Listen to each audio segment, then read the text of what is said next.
Hey y'all, it's Amanda. Welcome back. Today I want to talk about something a little bit interesting, which is how Flutter Mane builds have changed as the meta has changed from the start of Series 2 to now in Regulation C. So Flutter Mane is super interesting in that it's had some very different sets and EV spreads throughout its time in the Scarlet and Violet meta so far. In Regulation B, or Series 2 at the time, it started out with most players using the exact kind of set you'd expect from such a fast and strong Pokemon. Players for the most part used max speed and special attack EVs, and either a timid or modest nature with booster energy or focus sash as the items. Then, as the format continued, players realized that Flutter Mane could do significantly more damage with an item like Choice Specs instead.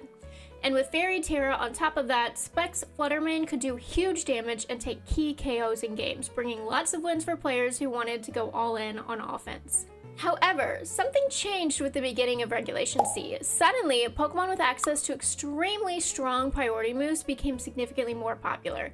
Chien-Pao was now legal with Sucker Punch, and that was a major threat, of course, but also Palafin became much more popular in Regulation C with the advent of the Palafin Balance team. Feel free to check out this video about that team core here if you'd like to know more, but just know that it meant Palafin's priority Jet Punch suddenly became a huge problem for Flutter Mane. What good is a really fast glass cannon if opponents can still attack first with priority moves and KO your glass cannon? What could Flutter Mane users do about this?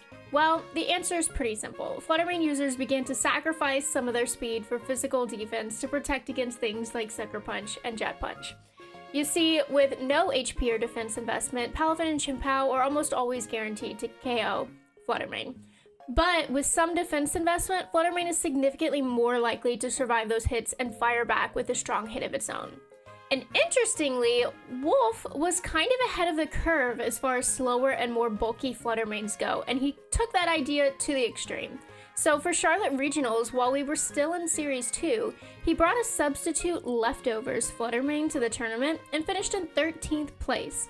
There's a Pokepaste for his team in the description down below.